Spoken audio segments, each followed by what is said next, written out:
Hey guys, tonight we're heading back to a time before buttons, before zippers, before deodorant, back to the medieval world of daily dress. You're not waking up in silk sheets or under a cozy duvet. Nope, you're on a lumpy straw mattress, itchy linen sticking to your skin, and the cold morning air biting at your toes. It's dark because candlelight costs money, and you're already wearing the same shirt you slept in because it's the only one you own. So, before you get comfortable, take a moment to like the video and subscribe, but only if you genuinely enjoy what I do here. And hey, drop your location and the time right now in the comments. I love seeing where you're listening from. Also, tell me, what story should I drift into next? Now, dim the lights, maybe turn on a fan for that soft background hum, and let's ease into tonight's journey together. The sun hasn't even broken the horizon, but the cocky little rooster outside your hut doesn't care. You sit up, scratch your neck, and feel the familiar burn of rough linen rubbing against skin. It's your chemise, your base layer. Think of it like the medieval version of an undershirt. Made of undyed flax linen, this is your daily second skin. The idea was that you'd wash this more often than your outer clothes, absorbing sweat and grime. In theory, in practice, laundry was a luxury, and your chemise might be weeks past fresh. You slip on your wool tunic. It's coarse, it's heavy, it smells a little like wet dog, and pull it over your head. No seams to unzip, no fastenings, just you and gravity. This is the everyday uniform of a medieval laborer. It hangs to about your knees and it's not particularly flattering, but hey, it hides the dirt. If you're male, you add hose, woolen tubes that cover each leg individually and tie to a waistband or girdle. They sag, itch, and definitely aren't winning any awards for breathability. If you're female, you might wear a longer dress-like kirtle over your chemise, maybe with lacing up the side or front if you're lucky enough to afford tailoring. Otherwise, it's one size fits none. Shoes? Maybe. If you're not barefoot, you might own a pair of turn shoes, soft leather slip-ons that were made inside out and then flipped. They wear out quickly, get soggy in the rain, and rarely come with soles sturdy enough to handle long walks or the whims of a goat. And yes, both feet are shaped exactly the same, so enjoy the blisters. Let's not forget your belt, a crucial bit of kit. Worn at the waist, it holds your pouch, because pockets aren't a thing yet. Your knife, because you'll need that for literally everything. And sometimes a bit of string or linen if you're lucky enough to wipe your hands after work. Outside, the wind cuts through your layers, reminding you that medieval houses had insulation about as effective as an open barn door. The fire has long since died, and your fingers are already stiff from the cold. Wool is warm, but not windproof. And rain? Once you're soaked, it's game over. Now imagine you're a woman. Along with everything else, you'll probably wear a linen head covering, maybe a wimple or veil. It's practical, sure, but also a marker of modesty and morality. Exposing your hair might signal vanity, or depending on where and when you are, something worse. Historians still argue whether this modesty was religiously imposed or culturally enforced. But either way, you're not leaving the house with your hair loose unless you want gossip to follow you like a fart in church. Speaking of church, you better dress for Sunday. That might mean brushing off some of the dirt, maybe switching into your best tunic, the one with fewer holes and a little embroidery at the neckline if you're lucky. But even that is mostly for appearances. God doesn't care if your hem is frayed, but your neighbors definitely do. A fun and slightly gross tidbit. You might smear your clothes with animal fat or lard to waterproof them. It works, sort of. But it also means you walk around smelling like a greasy stew. On the plus side, fewer people sit next to you at the tavern. By now, you've trudged out to the fields. You're bent double, planting or weeding, your tunic bunching around your knees. There's no spandex to stretch with your body, just itchy folds that tug in all the wrong places. Your sleeves are too long or too short. Your belt digs in when you bend, and there's a draft you can't quite identify. Midday comes, and with it, sweat. Your layers stick to your back, turning your tunic into a damp sponge. But you can't strip down. It's not just about modesty.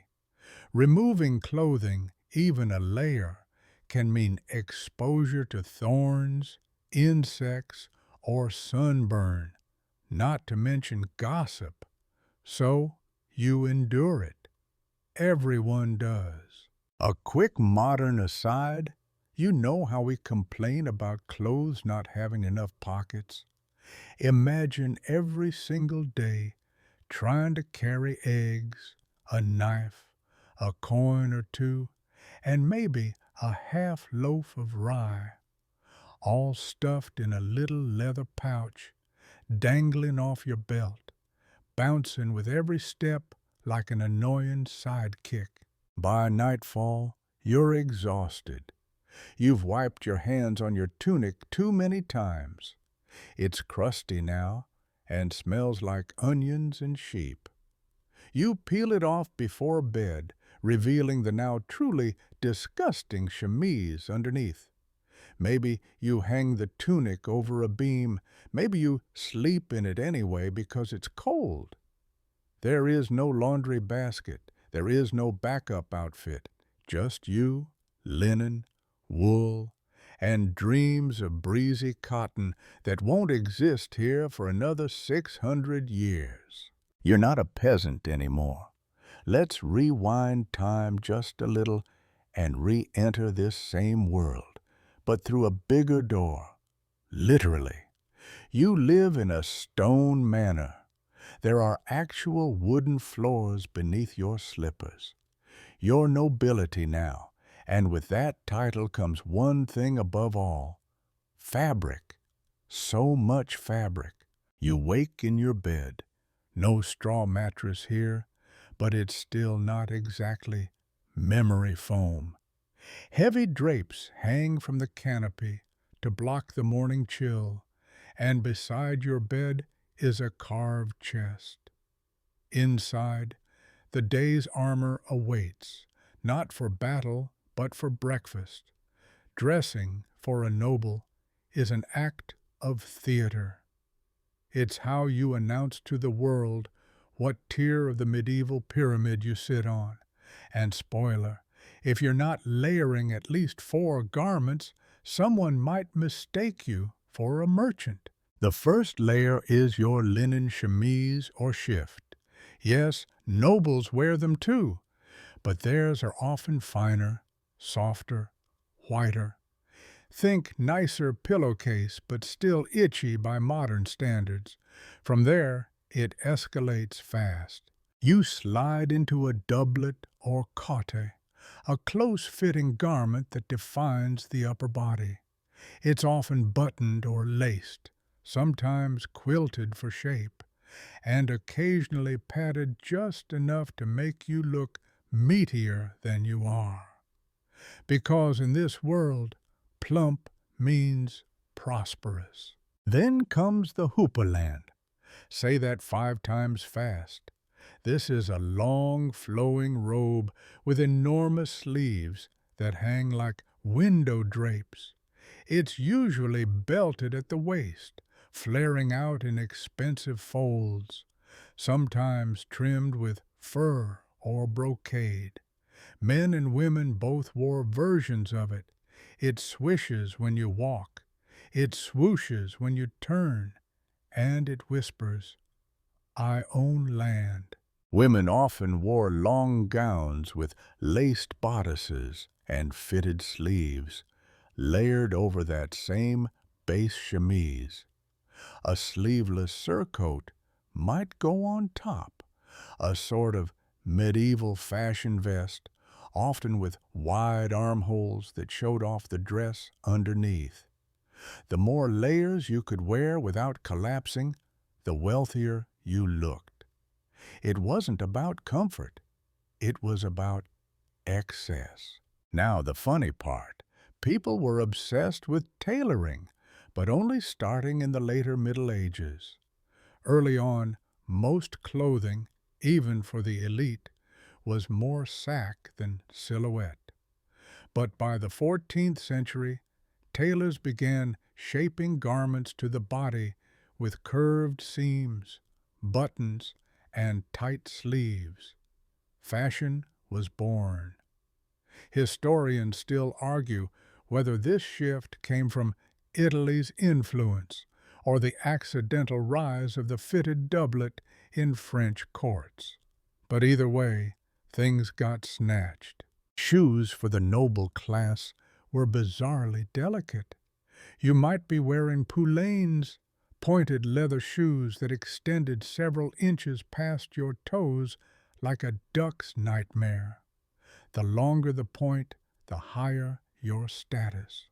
They were so ridiculous that laws were passed to limit their length, especially because they made climbing stairs a health hazard.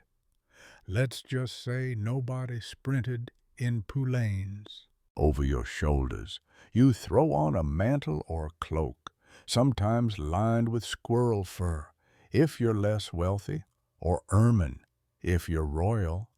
These cloaks are fastened with elaborate brooches, another sign of status.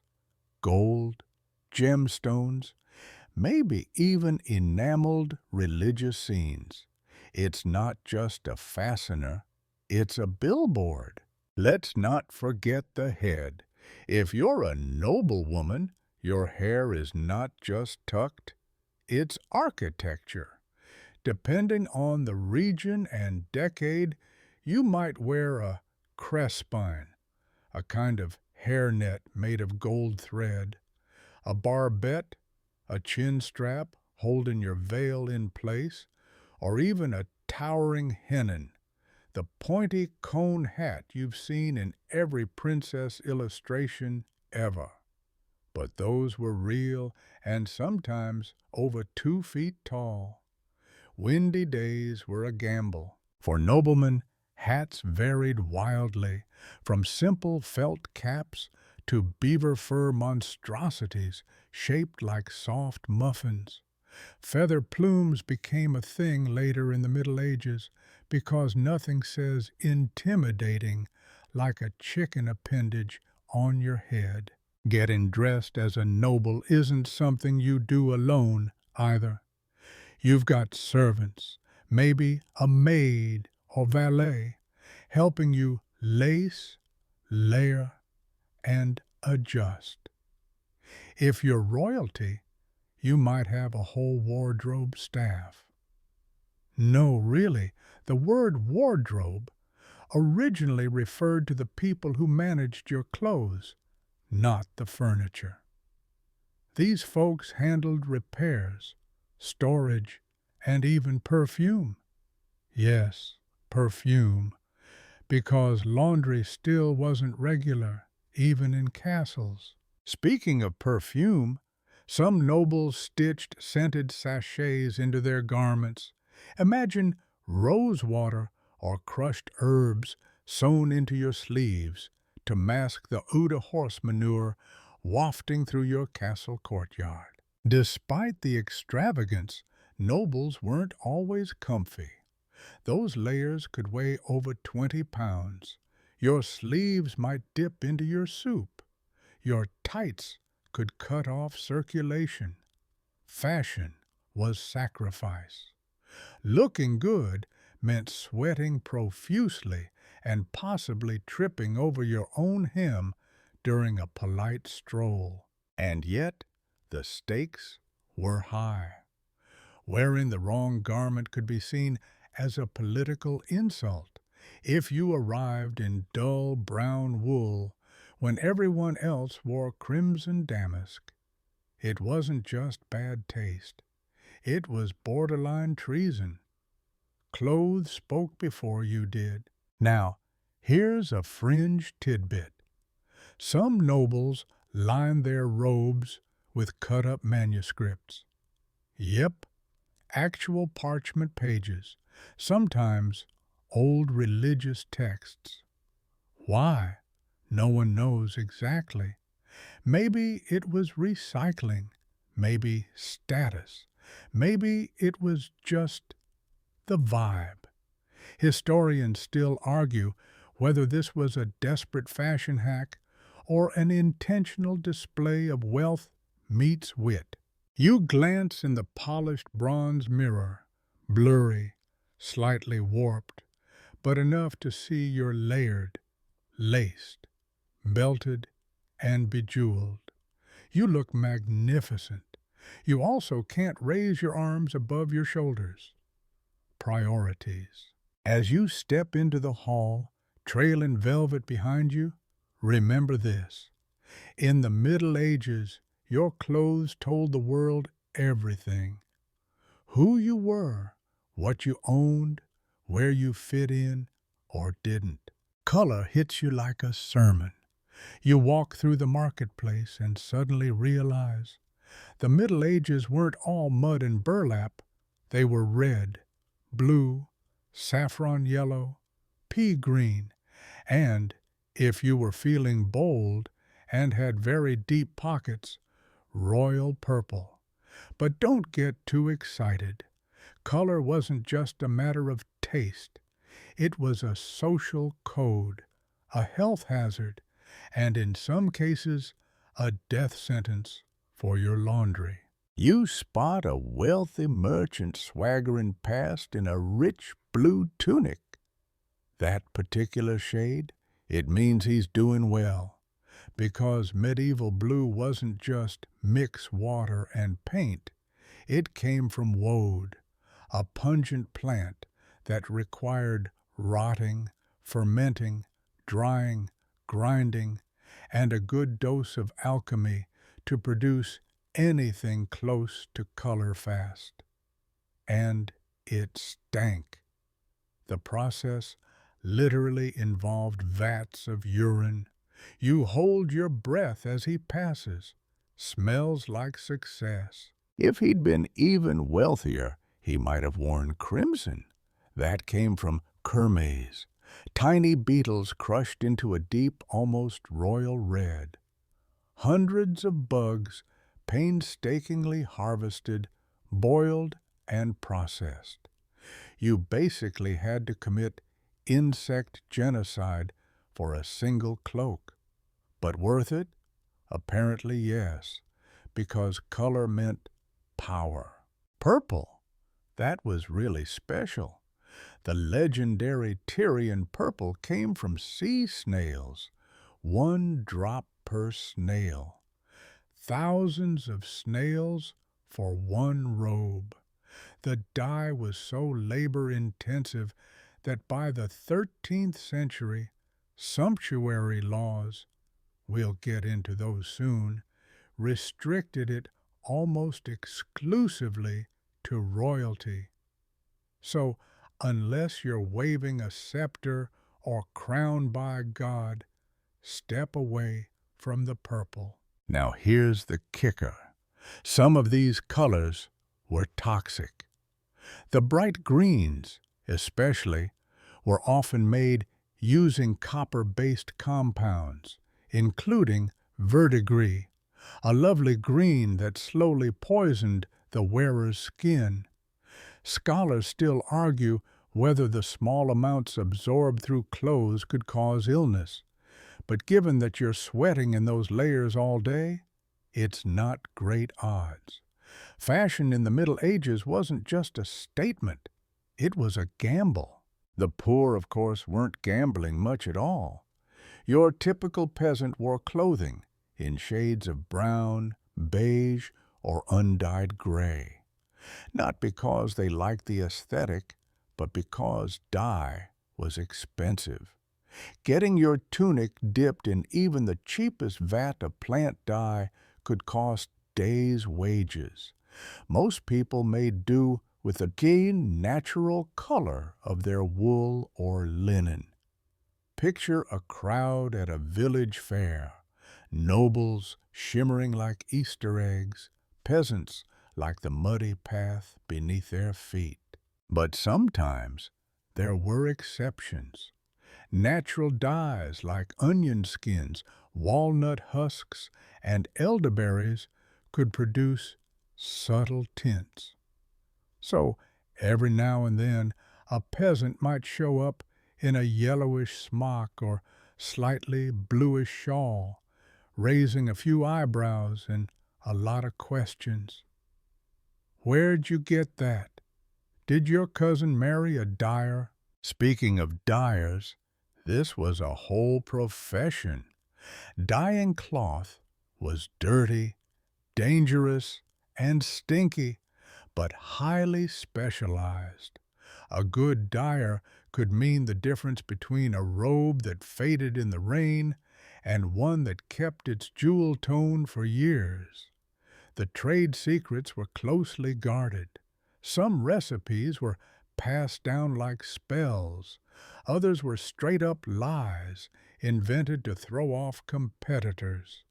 Think ancient gatekeeping, but with more urine. Let's talk fabric again, because dye sticks better to some materials than others. Linen, not great. It tends to fade quickly. Wool, much better. It soaks up dye like a sponge and holds on to it, assuming it's been cleaned properly first. Silk? Oh, silk is a dream. It drinks color like it's parched, glowing with every hue imaginable. But silk is imported, rare, and eye-wateringly expensive. If you're wearing silk dyed in bright crimson or emerald, you're either nobility or really good at smuggling. There's also symbolism in color, more than you'd think. Red wasn't just flashy. It was associated with power, passion, sometimes sin. Blue became linked to the Virgin Mary, making it a popular choice for pious ladies. Green had fertility vibes. Black, eventually, was adopted by the rich to show off how clean and tailored they could keep something that revealed every speck of dirt. Ironically, what we now associate with minimalism and mourning was once luxury. A quirky note: medieval artists often got it wrong. In illuminated manuscripts, saints are depicted wearing brilliant outfits no peasant could have afforded. It wasn't historical inaccuracy. It was artistic reverence. The idea was that heaven had better fashion than earth, so if you were a saint, you got gold robes whether you lived in a desert or not. But back in reality, your clothes don't just say who you are, they whisper it in color. A maidservant wearing blue? Suspicious. A knight in yellow hose? Could be Italian. A bishop in green? Unlikely. Historians still debate whether regional dye access directly shaped local fashion trends or whether trade routes flattened those differences by the 14th century. Either way, if your outfit clashes, it's not just a faux pas. It's practically blasphemy. Imagine trying to dress for a wedding. You want to show off, but not upstage the bride. You can't wear purple unless you're royalty. Red is flashy, but is it too much? Blue's expensive, but everyone's wearing it. Yellow makes you look jaundiced. Green? A risk. So you settle for a warm russet wool trimmed in black ribbon. Fancy, but not presumptuous. Then you show up and realize you've accidentally matched the groom's cousin, a minor noble with a big ego and an even bigger feather in his hat. You try not to make eye contact. Color etiquette is exhausting. Still, you can't deny the appeal. Even among the filth and hardship of medieval life, people wanted to look good. They wanted to shine. And color was the most immediate, unmistakable signal of identity. It told the world your place, your wealth, your connections, and sometimes how much bug juice you were willing to wear. It's early morning, and you're already breaking a law. You haven't stolen anything. You're not fighting or blaspheming. You've just put on the wrong hat. Or maybe your belt is too flashy. Either way, congratulations. You've just violated the sacred code of sumptuary laws. You're not alone. Across medieval Europe, these rules governed not just what you wore, but who you were allowed to be. They policed fabric, color, even sleeve width. And in a world obsessed with hierarchy, fashion was a battleground. So here's the deal. The clothes you put on are not entirely up to you. If you're a peasant, you're forbidden from dressing like a noble, even if you somehow get your hands on silk or velvet. If you're a merchant, you might be able to afford fur, but not ermine. If you're a priest, you're supposed to wear modest black, not scarlet like a cardinal, unless you are a cardinal. Try wearing purple as a baker, and you'll get fined, shamed, or worse, accused of impersonating nobility, which in some places could land you in court. Sumptuary laws existed in many medieval kingdoms: England, France, Italy, the Holy Roman Empire. Each region had its own rules, but the purpose was the same: to preserve the visible order of society. Your clothing had to match your station, and if you tried to level up with your outfit, the state slapped your wrist, sometimes illiterally. Let's say you're a wealthy shoemaker in London in 1363. Business is good, real good. You want to treat yourself to a tunic lined with fox fur. But the English sumptuary law of that year says nope, only squires and knights' sons may wear it.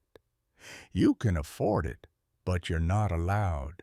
It's like having the cash for a Lamborghini, but being legally restricted to a Vespa. The logic behind this was twofold. First, elites didn't want the lower classes blurring the visual cues of class. Heaven forbid someone mistake a merchant's wife for a lady. Second, leaders believed dressing above your rank could lead to moral corruption. Silk makes you vain. Lace leads to lust. Excess begets sin. The fabric of your soul, they argued, was at risk. Historians still argue whether these laws were truly effective or more symbolic posturing by the ruling class. Some believe they were largely unenforced, serving as scare tactics. Others think they were strictly applied in urban centers, but relaxed in rural areas where enforcement was spotty at best. But regardless, they revealed just how seriously medieval people took appearance. And it wasn't just class-based. Gender, religion, and profession played roles too. Prostitutes in certain cities were forced to wear distinctive items: yellow veils in Florence, striped cloaks in London. Jews were often required to wear badges or specific hats, like the Judenhut, a conical cap that marked them as separate. These weren't fashion choices, they were visual segregation. On a lighter, weirder note, sleeve size was a real issue. In 14th century Italy, sleeves grew into flying buttresses of fabric, longer, wider, fancier, until lawmakers had to intervene. One decree limited sleeve width to a handspan across. Another fined women for having trains on their dresses longer than a few feet. Apparently, you could cause a traffic jam in a cathedral just by turning around too fast. Some cities even issued clothing audits. Inspectors roamed the streets during festivals, peeking into cloaks, fingering fabrics, checking for illicit furs. You might be stopped and questioned about your embroidery. "Excuse me, madam, but are those gold threads? And what's your father's income bracket?" But people still found ways around it. Tailors got clever. That forbidden velvet trim? Hide it on the lining. Want to flaunt your wealth without getting fined? Commission a belt buckle with tiny gemstones, technically not fabric. Or wear your expensive stuff only indoors at private parties. You could even bribe an official to look the other way. Fashion, it turns out, has always been subversive. There were even loopholes for the church. Monks might wear plain habits, but abbots and bishops often strutted around in golden embroidery and jeweled mitres. The higher the rank, the flashier the vestments. Religious humility, apparently, had exceptions. And for royalty, the rules didn't apply. Kings and queens wore what they liked. Purple robes? Of course. Cloth of gold? Naturally. Pearls stitched into your sleeves, forming your family's crest? Do it. In fact, sumptuary laws sometimes expanded the privilege of royalty. A noblewoman might be restricted from wearing gold thread, but the queen could pass it out as a political gift, like a celebrity giving out branded merch. By the late Middle Ages, the law book started to look like a fashion magazine edited by an anxious control freak. Pages and pages describing who could wear what, where, when, and how. Yet fashion kept evolving. People kept pushing limits. Every few decades, a new wave of young nobles or wealthy merchants would adopt a scandalously tight tunic, an absurd hat, or dangerously laced-up bodices, and the whole cycle would begin again. Here's the fringe tidbit. In one Swiss town, a man was fined not for what he wore, but for what he made his horse wear. That's right. His steed's blanket had illegal embroidery. Fashion laws didn't stop at people. Even your livestock had a dress code. So what do you do, walking through this world with your eyes on a velvet doublet or ermine-lined cloak you can't wear? You do what everyone else does. You bend the rules. You pad your status. You make sure your tunic flirts with legality, but never crosses it. You wear your wealth in whispers, perfect stitching, muted luxury, secret linings. And you keep an eye out for the fashion police. You're at court now, or maybe a guild banquet, possibly a wedding where someone's overpaid minstrel keeps playing the same lute chord. Wherever you are, you realize something. You're being judged, not for your manners, not for your conversation, but for your shoes. You glance down. Yours are sensible, ankle-high leather, dyed brown, stitched by your cousin in the cordwainer's quarter. But across the hall, a young nobleman saunters in, wearing shoes so long and curled at the toe they practically need scaffolding. You stare. He notices, smirks. Victory. Welcome to the golden age of the poulain. Named after Poland, where the style allegedly originated, poulains were pointed shoes with toes that stretched forward, sometimes several feet beyond the actual foot. At first, it's just the nobles, flaunting their ridiculous footwear like they're walking on peacock necks.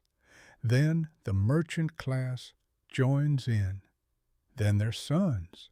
And pretty soon, everyone who's anyone is tripping over their own status symbol. Naturally, this cannot stand. So, yes, sumptuary laws kick in again. In England, a 1463 statute declares that no one under the rank of knight may wear shoes with points longer than 2 inches. 2 inches? That's barely enough to get a decent swoop, but people still wear them, just indoors, just for portraits, just when no one's enforcing the law. Fashion always finds a loophole.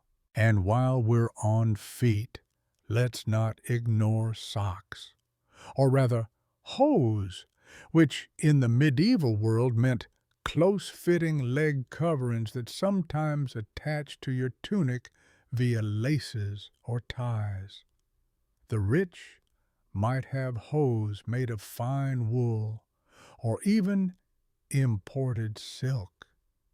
Some were dyed in vivid colors, and it was common, especially among younger men, to wear 2 different colors, one leg blue, the other green. Chic? Maybe. Jester-ish? Absolutely. But it got you noticed. Then there's the layering. Men's outfits, especially by the 14th century, began with a shirt, a linen underlayer barely visible, then hose for the legs, and over that, a doublet, a sort of fitted jacket. Above that, you might wear a surcoat or cotehardie, a sleek buttoned tunic that showed off your figure. And yes, it was a bit scandalous. There were actual debates, scholars and priests clutching their rosaries, about whether these new tight garments were moral. Historians still argue whether this body-conscious trend was influenced by Italian tailoring or a broader shift toward individualism. Either way, you're showing leg, you scandal. You notice that women's fashion is just as strategic. A noble woman walks by, layers flowing, her kirtle peeking out from under a carefully pleated gown. Every hem, every fold, every sleeve is telling a story. Some of it says, I'm rich. Some of it says, my husband is richer. And some of it says, please ask me about my embroidery. I've been working on it for 6 months. Speaking of sleeves, they get out of control. Massive bell-shaped sleeves, sleeves that drag on the floor, sleeves so long they're looped up and tied to your belt. One 15th century observer snarked that certain sleeves could be used as sails to cross the channel. That might be an exaggeration, but only barely. Under all this drama, you've got your chemise or smock, an undergarment that absorbs sweat and keeps your fancy outerwear clean. Wash that regularly, but don't expect the same for your overgown. Dry cleaning hasn't been invented, and soap's expensive. Accessories? Oh yes. Belts weren't just to hold things up. They were visual signifiers. A gold-chased belt with enamel inlay? That's noble territory. A rope cord with little wooden toggles? That's peasant core. Men and women both wore belts, often low on the hips for fashion, high at the waist for practicality. Some even dangled keys, pouches, or tiny decorative daggers, not for stabbing, just for flexing. Jewelry followed the same logic. Pearls, sapphires, garnets, all fair game if you were rich. Rings were everywhere. Signet rings, betrothal rings, religious rings with little relics in them. There are accounts of nobles who wore so many rings they jingled when they gestured. One Italian chronicler called them walking treasure chests. You don't just wear wealth in the Middle Ages, you rattle with it. And you haven't even gotten to headwear. Because you can't walk into a feast with your hair flapping around like some common milkmaid. Men wear chaperones, basically hats made from wrapped hoods. Women have veils, wimples, and eventually those towering cone-shaped hennons. Yes, the princess hat. They look absurd, and they were absurdly expensive, stiffened with wire and often veiled in gauzy fabric. They were status on stilts. A quirky note here. Head coverings were often legally required. Married women in many towns had to cover their hair in public. This wasn't just modesty, it was identification. Uncovered hair could imply you were unmarried. Or worse, loose hair equals loose morals. And still, even with all these layers and rules, medieval people found ways to express themselves. A sash knotted just so. A tunic hem embroidered with a family motto. A favor. A colored ribbon from a lover tucked into a sleeve. Fashion was not just vanity. It was storytelling. Let's not forget your posture. Clothes could force a particular kind. Tight lacing and stiff collars kept your shoulders back. Massive hats slowed your pace. Heavy brocade required a sort of regal stillness, unless you wanted to sweat through 3 layers and faint at your cousin's engagement dinner. So yes, you might be dying of heat stroke, but at least you look good. Probably. You're in the village square now, and you're not royalty or nobility or even particularly well off. You're one of the working poor, the backbone of medieval life, and the clothes you wear, they're not designed to impress. They're designed to survive. You wake up before sunrise, Stretch your aching back and reach for your tunic. It's made of rough, homespun wool, itchy, a little faded, and patched in 3 places, but it's yours. You slip it over your head, no buttons or fasteners here, just a wide neckline so it can go on quickly in the dark, and sleeves that have been shortened over the years, probably by your mother with a bone needle and muttered swears. Your hose is mismatched. One leg was once green, the other a sort of dusty brown that may or may not have been red 5 years ago.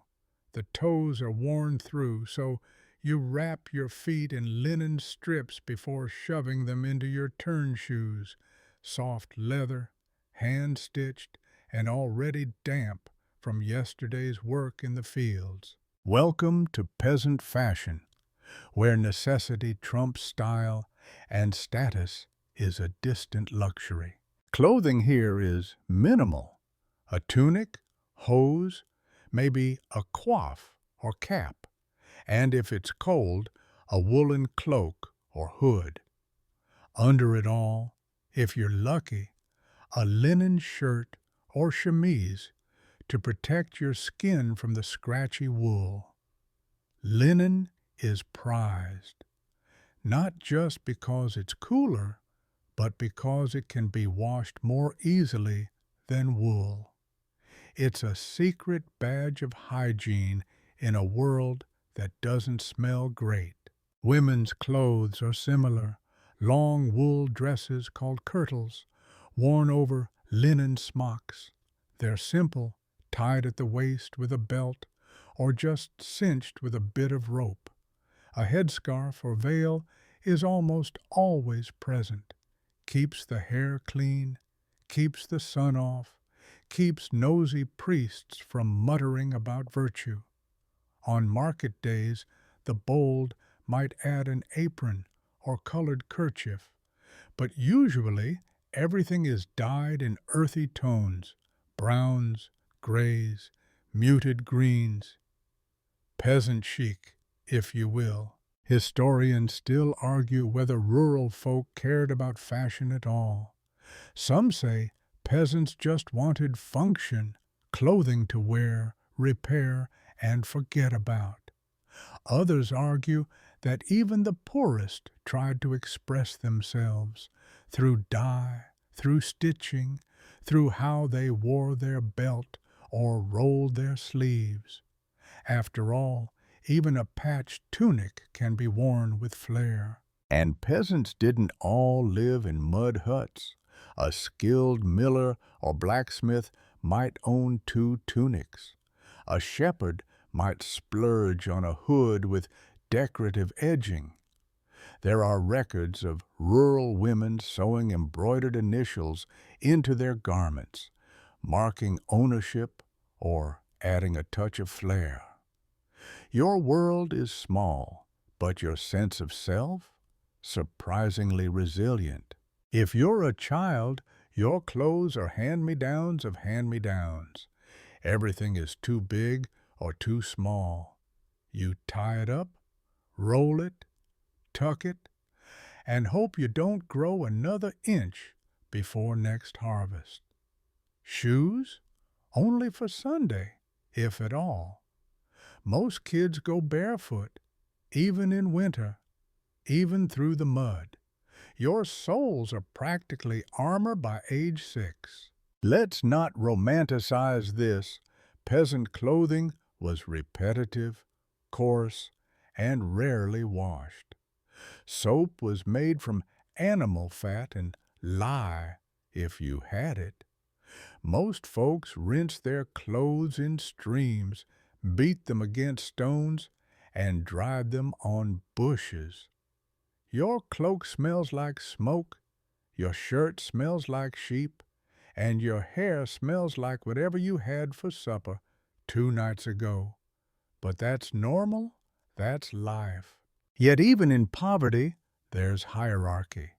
You notice the reeve, sort of the local boss, wears brighter wool, and his shoes are newer, His wife's headscarf is edged with fine stitching.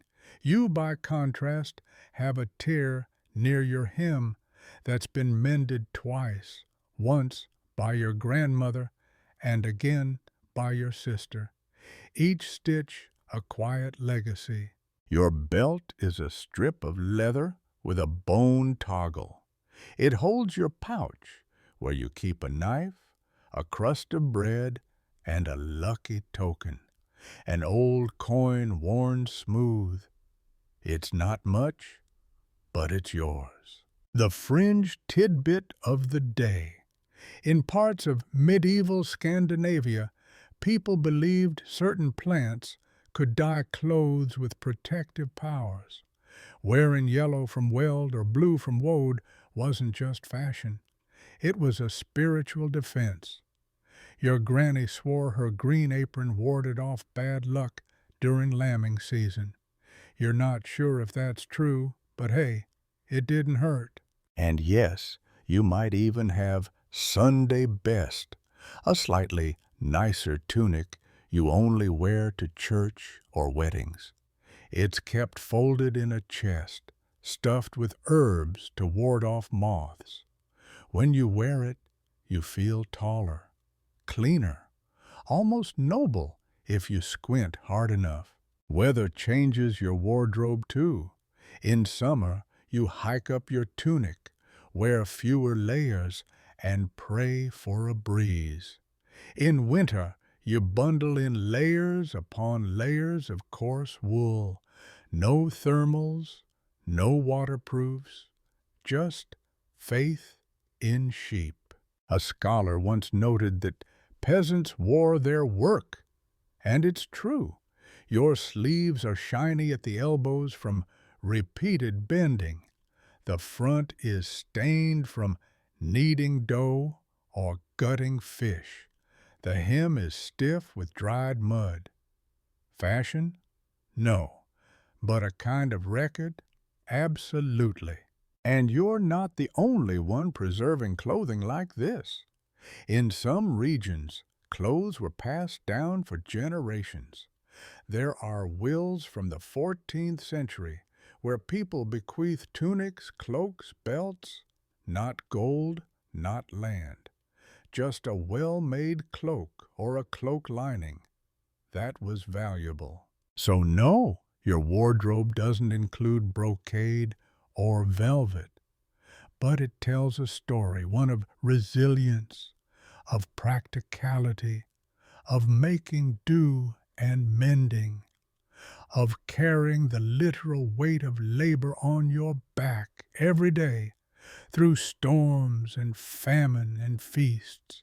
And you still manage to look better than the Lord's idiot son in his foot-long poulaines. You've left the village and headed for the city now, its stone walls looming like the ribs of some giant sleeping beast. The streets are louder, tighter, grimier. Here, fashion shifts again. Not noble finery, not rural rags, but urban style, a middle ground teetering between aspiration and survival. You're a tradesperson now, maybe a tanner, maybe a baker, maybe one of those mysterious people who makes brass candlesticks and always smells faintly of vinegar. Whatever your trade, your clothes do double duty, tough enough for work, respectable enough for guild meetings, church, or the weekly procession past the bishop's palace, where you pretend not to stare at the velvet people. Your daily uniform starts with the basics, a tunic and hose, just like your country cousins, but tailored better, dyed brighter, cleaner at the seams. If you're lucky or good at your job, you wear a doublet over the tunic with decorative buttons made from bone or wood, or even pewter if you've had a profitable month. Your belt has a pouch for coins and tools, maybe a knife that isn't just for cheese. Your shoes? Still turn shoes, but they might have a little flair now, stitched patterning or contrasting laces. Yes, even footwear gets snobby. What sets city folks apart is accessorizing with ambition. A hat with a feather, even a dull gray one, makes you look a little richer.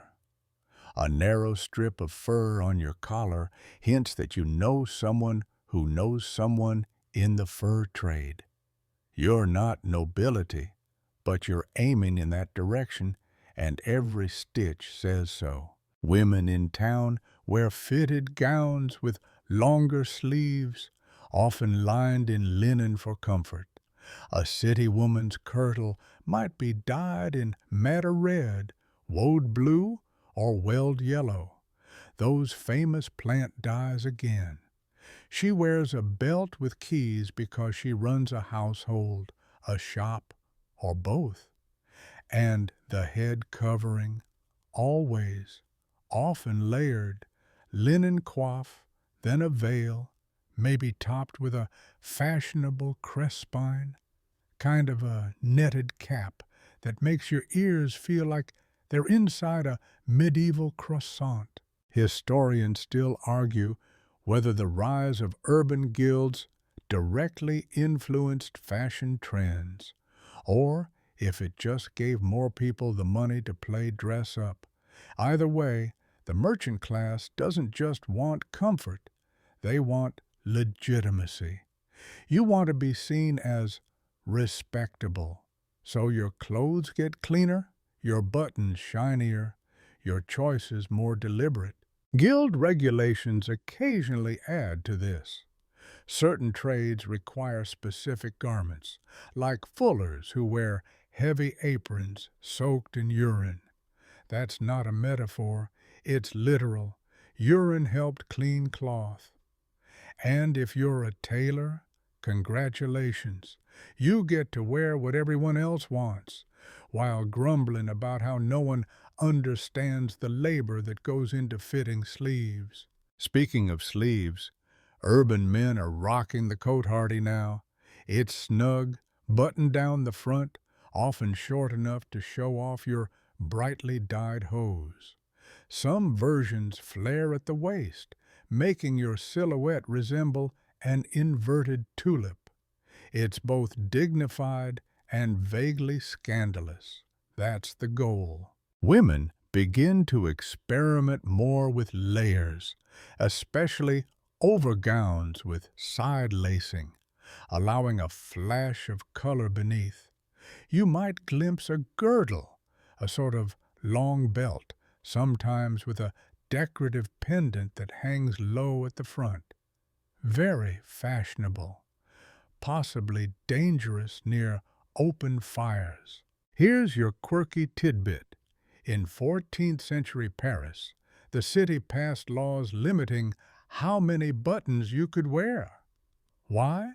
Because excess buttons, especially tiny ornamental ones, became a flex. Wealthy merchants started adding rows of them purely for show. Think of it as the medieval version of gold-plated sneaker eyelets. So the city cracked down. Buttons became an economic crime. You look down at your doublet. 13 buttons. One more, and you'd be fined. Again. Cleanliness matters more here. The rich bathe in heated tubs scented with herbs. The middle class makes do with heated basins and foot baths. Laundresses become essential. Your linen shirt is boiled, beaten, dried, and bleached in the sun until it's practically the neighborhood gossip paper. And color. Oh, color becomes the loudest voice in the room. A baker might wear mustard yellow. A spice merchant might sport a deep crimson gown. Dyers, ironically, often wear drab colors. They have seen how fast bright ones fade. You can guess someone's status from the vibrancy of their wardrobe. Reds are expensive, blues less so. black, rich, deep black, is extremely costly to dye and maintain. If someone wears black, take note, they're either a funeral priest or very, very rich. Your neighbors begin to develop a fashion rhythm. Monday, clean tunic. Thursday, slightly nicer overgown. Sunday, best clothes, ironed under a warm stone and laid out with lavender. People start to recognize you not just by face, but by silhouette. That's old Martin, always with the patched left sleeve. Or, there goes Anna with the crooked hem, sweet girl, shame about the stitching. Tailors in the city grow influential. They form guilds, publish sample books, create standardized patterns. For the first time, fashion becomes portable. A trend in Bruges shows up in Florence 6 months later. A cut popular in Ghent is mimicked in London. Clothes don't just identify where you live, they hint at what news you've heard. And the tailors themselves, often wildly creative, they might sneak fancy linings into plain coats, or shape a shoulder just so to imply strength or youth. There's even a case in Avignon of a tailor who invented a secret lacing method that made older women look slimmer. His waiting list? Legendary. You walk the square, dodging carts and gossip, and notice something strange. A teenage boy wearing his tunic backward, purposefully, as a statement. You smirk. Kids these days. So, no, you're not royal. You're not a knight. But in your well-cut doublet, your bright red hose, your belt with 3 honest-to-God pewter buttons, you feel seen. You feel modern. You feel like if someone made a painting of you, they'd get your good side. And they'd definitely include the buttons. And now you find yourself invited, no, summoned, to court?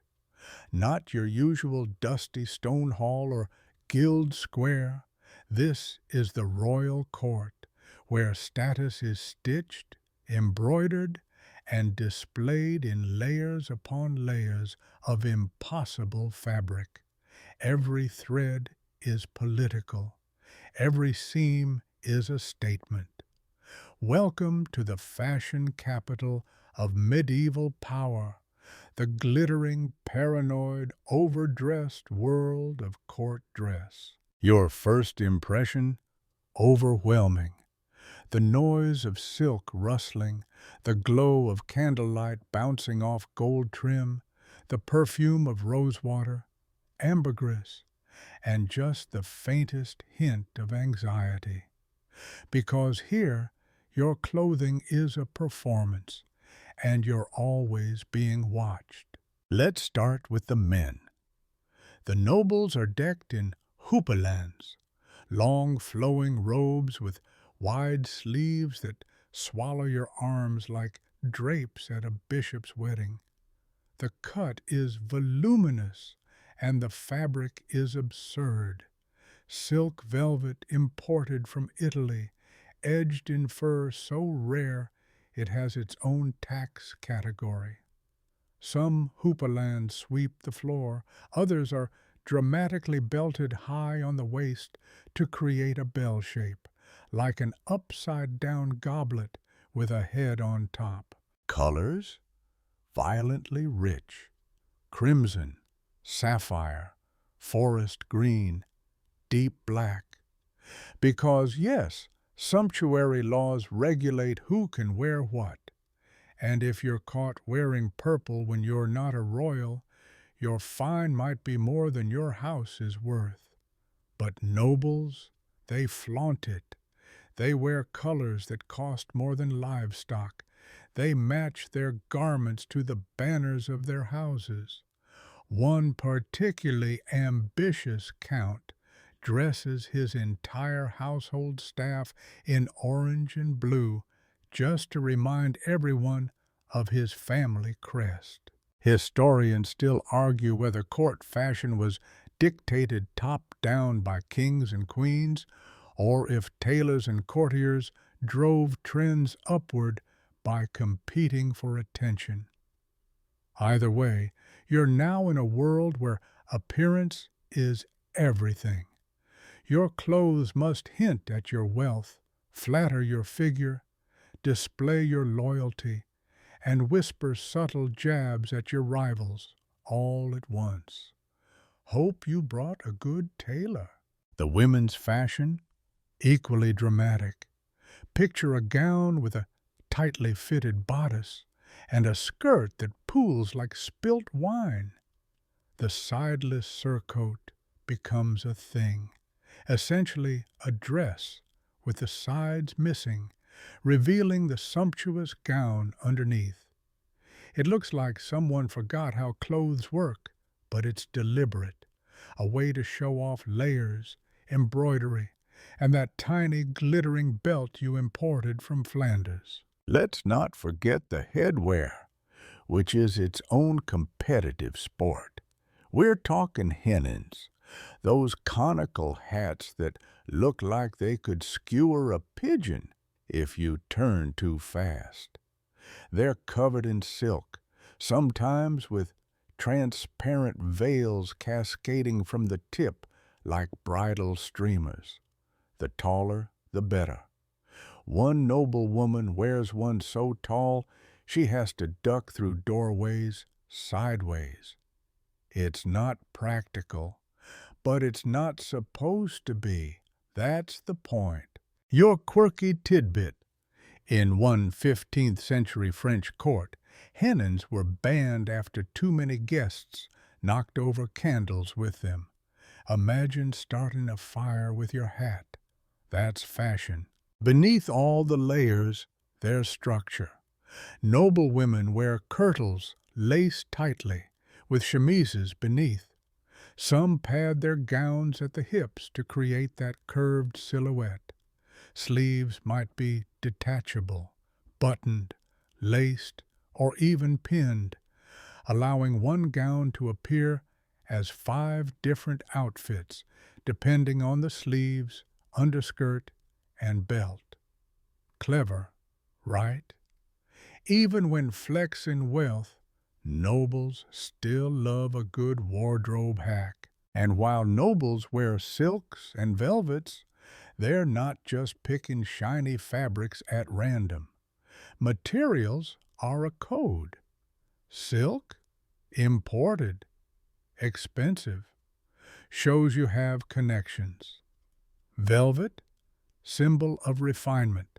Fur? It better be squirrel, ermine, or something exotic. And it better be clean. Wearing marten fur from the wrong region could tank your reputation faster than an offhand insult to the Queen's second cousin. Jewelry is another battlefield. Brooches shaped like fleur-de-lis, girdles with gemstones, rings on every finger, pearls stitched directly into garments. Even belts are weapons of status, jeweled, engraved, blessed by a bishop. There's an account of a noblewoman whose belt was so heavy she had to be helped downstairs. But she wore it anyway, because it looked magnificent. Here's the thing, none of this is comfortable. You itch, you sweat. You can't bend over without dislodging a pin or creasing the wrong fabric. Shoes are narrow, pointed, and sometimes covered in slits that show off colored hose beneath. Walking is theatrical. Sitting is strategic. Dancing is essentially fabric choreography. But it works. because the court is a place of visibility. Everyone's watching everyone. A sleeve is never just a sleeve. It's proof that your tailor visited Milan. A hem isn't just too long, it's a statement about your leisurely lifestyle. After all, only people who don't have to work can afford clothes that drag. If you're ambitious, and most courtiers are, you start taking fashion risks. You wear your houppelande with contrasting lining. You commission a new cut of sleeve no one's seen before. You experiment with layered necklines or new embroidery motifs. One bold duchess commissions a dress with over 300 pearls stitched into the hem. She walks slowly, deliberately, like she's sailing through a sea of envy. And the monarch? They're the sun around which all these planets revolve. The king's robes are layered with symbolism: lions, crosses, fleur-de-lis. The queen's gown is rumored to have threads spun from real gold. You bow deeper to them not just for power, but because their clothing reminds you just how far above you they really are. Yet, for all the pomp, there's a human side. You catch a nobleman adjusting his hose awkwardly after sitting too long. You overhear a lady-in-waiting muttering about a ripped seam. You share a nod with a servant who has spent all night starching the court's collars. Behind the scenes, fashion is work, exhausting, complex, and unforgiving. But in the candlelight, with music playing and jewels winking, you feel it, the illusion is complete. Everyone looks like they belong in a tapestry. And tonight, so do you. You've survived the court, barely. Your clothes still smell faintly of spiced wine and candle smoke. But now, let's flip the script, because it's time to explore what people wore when not wrapped in brocade and political tension. You're heading into the space behind the pageantry, the bedrooms, the bathhouses, the birthing chambers, the confessionals. Welcome to the strange and intimate world of undergarments, hygiene, and nighttime dress in the Middle Ages. First off, yes, they wore underwear, sort of. Let's start with men. Beneath your tunic, you wear braize, a kind of loose-fitting linen short that ties at the waist, somewhere between boxer shorts and a medieval diaper. They're billowy, because no one's invented elastic yet, and you usually stuff your hose into them for layering. Sometimes they double as swimwear. Yes, communal bathing in your underwear was a thing. No one's modest about knees anymore. Women wear a shift or chemise, depending on where you are and which term your local dialect uses. It's a long, straight-cut linen gown, ankle or calf length, with sleeves. It's the base layer of everything, a barrier between your body and your expensive outerwear. Linen wicks sweat, which is useful because you're sweating, always. And those outer garments? Never worn directly on skin, too precious, too hard to wash.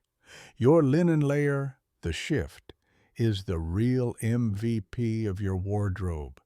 It gets washed weekly, if you're lucky, or seasonally, if you're not.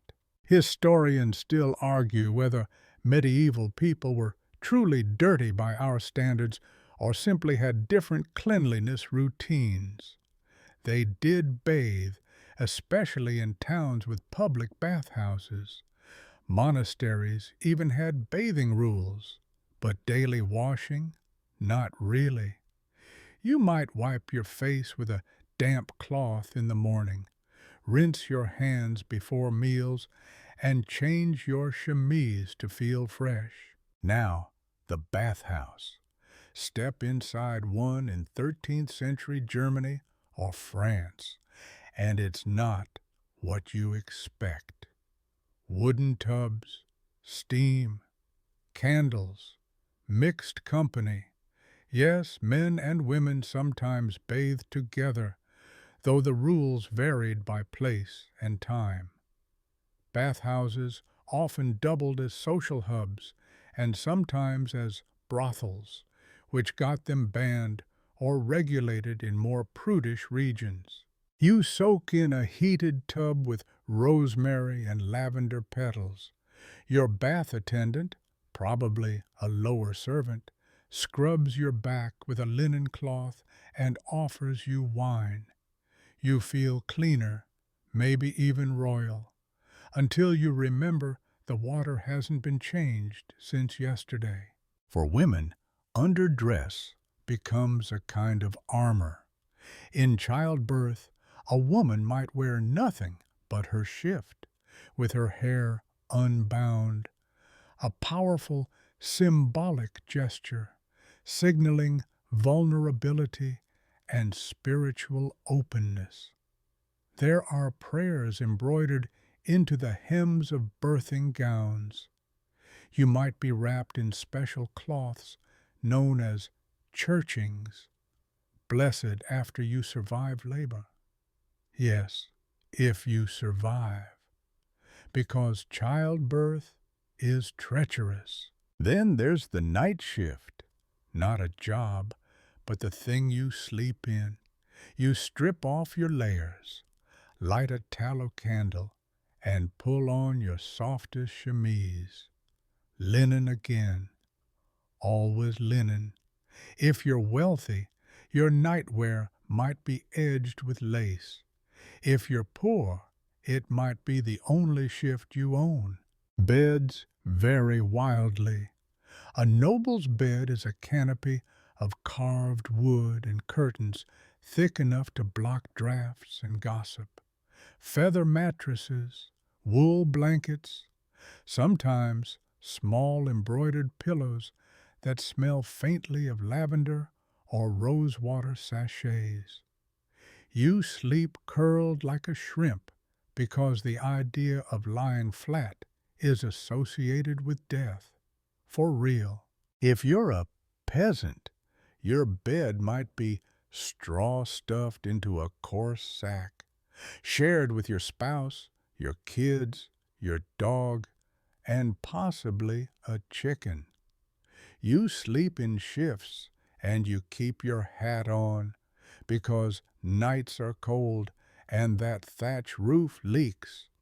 Sometimes your nightwear is just your underclothes from the day before. Here's a quirky tidbit.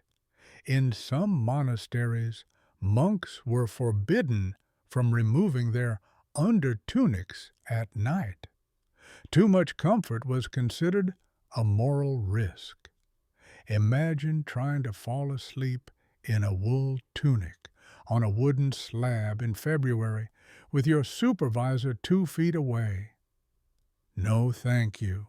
But not everyone is so pious. Lovers sometimes exchange garments, your chemise for his hose, a medieval romantic gesture. Imagine sniffing your crush's linen braids instead of texting them. Times were weird. And speaking of romantic entanglements, there's also penance wear. When caught in sin, say sleeping with the wrong bishop, you might be ordered to wear a hair shirt. Yes, literally a shirt made from coarse animal hair, worn under your clothes to scratch and chafe your skin as a reminder of your shame. Very itchy, very medieval. Let's talk sleep hygiene. People used lice combs regularly. Nitpicking was a literal task. Bedding was shaken out every morning, and sometimes entire straw mattresses were burned and replaced. You might store lavender sprigs under your pillow to ward off bugs, spirits, or nightmares. 3 for 1. Nightcaps aren't just cute, they're essential. You lose heat through your head, and medieval homes aren't known for insulation. A linen or woolen cap keeps you warm and stops your hair from tangling into knots that would take a week to comb out. Some nobles go further, sleeping in perfume. Really, they dab rosewater on their wrists and pillows, hoping it makes the sheets smell less like, well, you. A knight in Burgundy reportedly wore violet-scented gloves to bed, just in case he dreamed of courtship, apparently. By now, your body has sunk into the straw, your shift is rumpled, and your candle's nearly out. You shift, pull the covers higher, and listen to the sounds of the night. The barking of dogs, the clink of chamber pots, the wind through shutter slats. You're not in a tapestry tonight. You're in a home, and your clothes, those linen, humble layers, are doing what fashion rarely gets credit for, protecting you, soothing you, helping you rest. Morning again, and you're lacing up your tunic with sleepy fingers when someone bangs on your cottage door. It's a market day, or maybe you're heading to the fields. Either way, you're leaving home, and that means your clothes have to function in the real world. Because outside the warm cocoon of your hearth, there's weather, dirt, work, and scrutiny. And today's task, exploring how clothing shifts depending on work, travel, and the changing of the seasons. Layer up. We're going out. Let's start with the basics. You're a medieval farmer, one of millions, and your wardrobe is simple but clever. You wear a tunic made of coarse wool, long enough to hit your thighs or knees depending on the season. Over that, a belt, always a belt. It's where you hang your knife, your pouch, your keys, or, if you're especially proud, your work gloves. Your hose are footed, knitted, or stitched to fit, often in 2 separate pieces tied to your brace or doublet. They itch in winter, slip in summer, and are constantly in need of mending.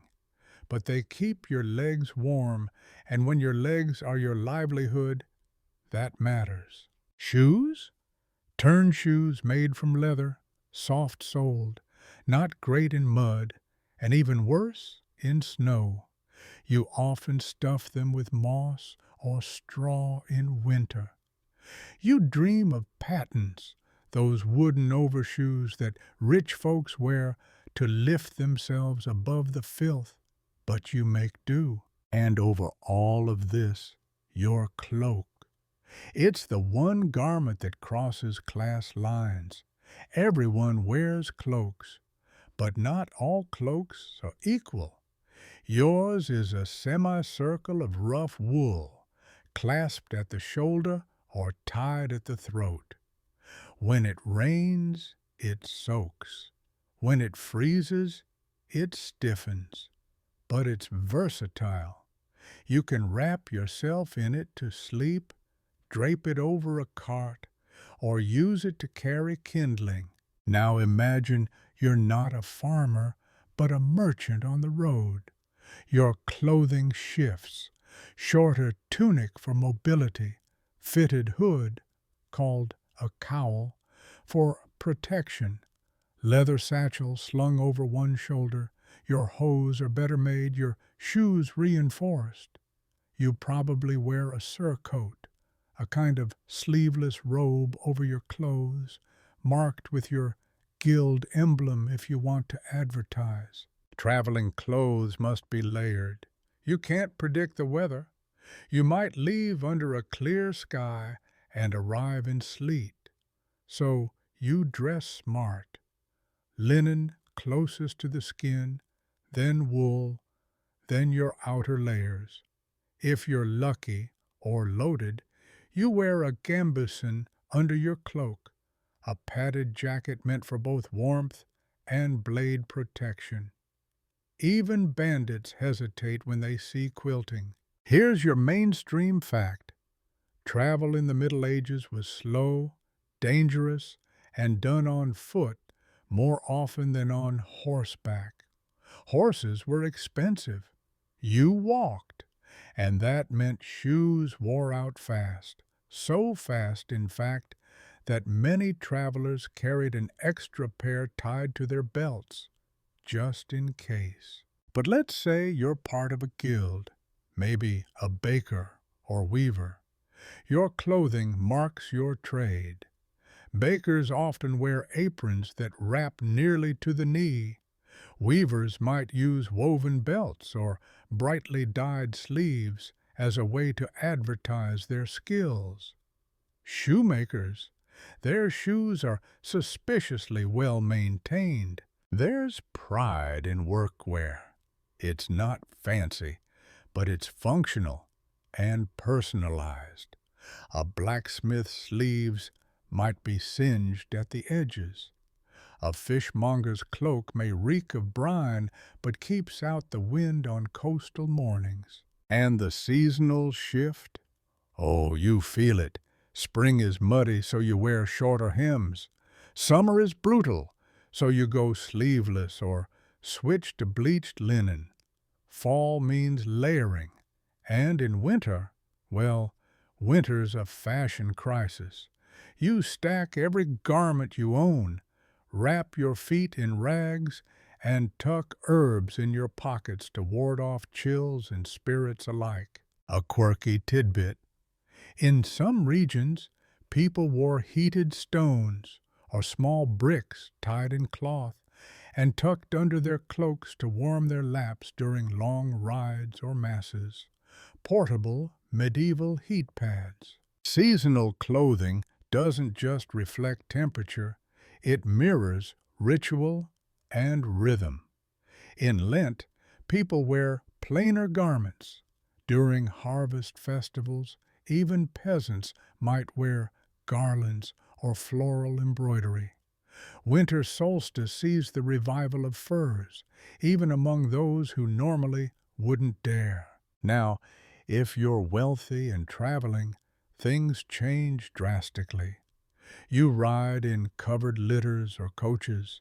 You have wardrobe trunks. Servants carry your cloaks, brush your hems, and switch out your hose when the weather shifts. You might own specific riding dresses or travel mantles lined with fox fur. And if you're royalty, your travel wardrobe might be as large as a cottage.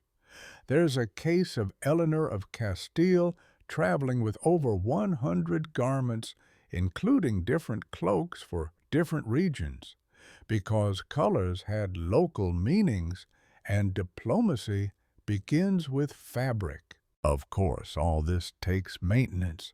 Clothes get dirty, especially work clothes. Most people only own 2 or 3 full outfits, and laundry is a serious event. You soak garments in lye or urine. Yes, really. And then beat them clean in rivers or tubs. You dry them on bushes, walls, or wooden racks. Which leads us to a common joke of the time. If someone smells too fresh, they probably haven't worked today. Historians still argue whether medieval peasants had designated Sunday best clothes or simply wore their cleanest outfit to Mass. Some records show poorer families pooling resources to afford a single fine cloak for church or feasts. So now, as you walk the muddy road to town, your hem brushing against wet grass, you notice everyone around you wears a story. The farmer's patched tunic tells of long winters. The merchant's worn soles speak of trade routes and risk. Even the town beggar has layers chosen with care, easy to remove, easy to sell, hard to steal. Medieval clothing isn't just survival, it's a language of its own. And out here, far from the glittering court and perfumed chambers, it's a language written in sweat, dust, and wool. You pull your cloak tighter, feel the wind tug at your hood, and keep walking. You're dressed not to impress, but to endure. The wind dies down as you reach the edge of the village, and just ahead you spot the church steeple rising over timbered rooftops. It's Sunday. You step off the muddy road, shake the dust from your cloak, and feel the weight of the week's grime settle into your bones. But that doesn't matter now, because today it's not about work. It's about worship. And worship means wardrobe. The church bells start to ring. You join the flow of bodies toward the stone chapel. There's a kind of low rustle as everyone adjusts their clothing, pulling hems straight, tugging sleeves into place, flipping up hoods, not for weather, but for decorum. Because what you wear to church is a kind of prayer, or at least a declaration. I belong here. I know the rules. I am respectable. Let's get one thing straight. Sunday best isn't a modern idea.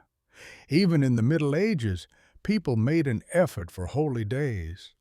You probably don't have a special outfit just for church, unless you're wealthy, but you wear your cleanest, least stained, and most mended version of your usual gear. If you're lucky, your household has a single cloak set aside for feast days and funerals. It might have passed through 3 generations, and it still smells faintly of incense and mothballs. Women often wear longer veils or hoods on Sundays, covering their hair completely as a sign of piety. The more conservative the community, the stricter this gets. In some towns, even young girls are expected to pin a linen kerchief over their heads. In others, a simple braid suffices. But if you're married, full coverage, no arguments. Men remove their hats upon entering the church, but they'll keep their hoods up in cold weather. A peasant's tunic might be bleached if they could afford it, white being associated with spiritual purity. A merchant might wear brighter dyes, though the clergy sometimes scold too vivid colors in sacred space. There's always this tension between showing respect and showing off. Inside, the chill of the stone floor creeps up your legs. You stand for long portions of the Mass, shifting your weight from foot to foot. There are no pews yet, not in most parishes. If you're old or infirm, you lean against a pillar. If you're noble, you get a special carved bench. Otherwise, you just stand for hours. Which brings us to the clergy, the peacocks of the pulpit. Monks wear their monastic habits, woolen robes in the prescribed colors of their order, Benedictines in black, Cistercians in undyed gray, Franciscans in rough brown with rope belts. Their clothing reflects humility, yes, but also hierarchy. A novice's robe might be scratchy and ill-fitted, an abbot's lined and tailored. Priests wear vestments during services, and these are rich, symbolic, and often beautiful. Over their long linen alb, a plain white robe, they wear a colored chasuble, the outermost layer, which changes with the liturgical calendar: purple for Lent, red for martyrdom, gold or white for major feasts. Some vestments are embroidered with gold thread or adorned with tiny religious symbols. If you sit close enough, you might spot lambs, lilies, or crucifixes stitched near the hem. And underneath, linen, always linen. Even the holiest garments start with a good linen layer. Now here's a quirky tidbit. Certain saints' relics were said to bless clothing. In some places, people would rub their tunics on a reliquary in hopes of curing illness or gaining favor.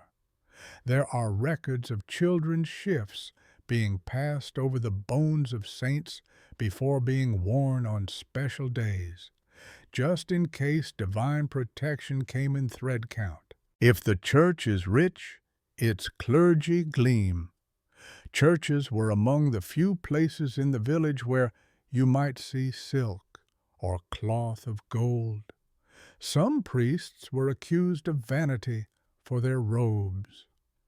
Too much velvet, not enough virtue, as one chronicler snarked. Historians still argue whether the grandeur of church vestments helped inspire faith or resentment. Did it elevate the sacred or alienate the poor?